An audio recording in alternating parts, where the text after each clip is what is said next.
Story this morning. We're joined now by Dr. Andrew Schwartz, the station manager and lead scientist with the Central Sierra Snow Laboratory with UC Berkeley. And Andrew, you told us that things were a little soggy where you are up in the Tahoe area this morning. You kind of started off with some drizzle today, but then things, I hope, shifted over to snowfall. How are conditions now?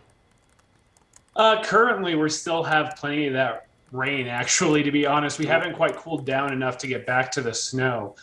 We knew this first batch of precip was going to be a little bit warmer, but we were hoping for snow. We have yet to get back to that yet. But overnight here, we should go back to snow and start seeing accumulations. Yeah, and obviously we're talking about a week filled with a lot of snowfall up in the mountains. The snow will be falling obviously off and on all week long. When it's all said and done here and we get past the Christmas holiday, how much snow are you expecting to get where you are up in the Tahoe area?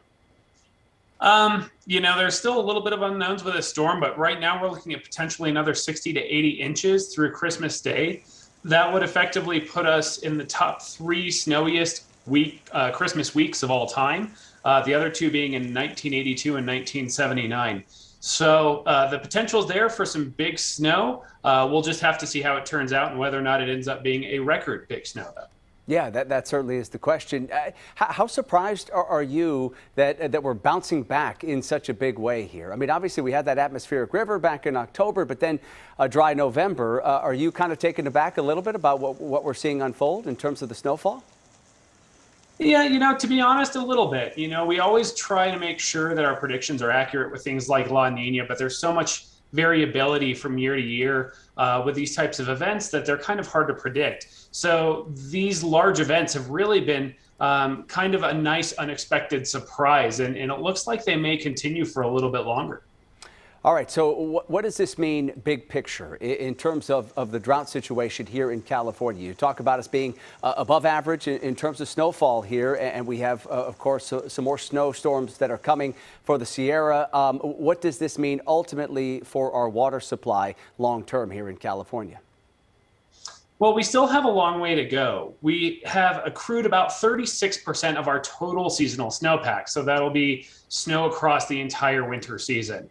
So that 36% looks really great because we have another 4 or 5 months where we're going to continue to get snow. But ultimately, we still need that remaining 60 to 70%. And once we hit that spot and really surpass that, that's when we can start to talk more seriously about impacts on the drought. Until then, we're probably going to remain in this same drought that we're in. It just won't get any less or more severe, I should say. And how much does snow melt contribute to our statewide water supply? Up to 60% is, I believe, what DWR quoted. It's quite a lot. A lot of it's used for agriculture, and a lot of our drinking water comes from aquifers and things like that. But it is used a lot for the agriculture in the area for sure. All right. Finally, here as we wrap up, you guys expecting a white Christmas up there at the lab? To say the least, yes. It's looking like Christmas could be the snowiest day of the week, and that would just be the icing on the cake for us up here. All right, that sounds wonderful. Enjoy the snowfall up there. Appreciate you taking the time today. Dr. Andrew Schwartz, the station manager and lead scientist at the Central Sierra Snow Lab. Appreciate you coming on. Thank you so much. All right, take care.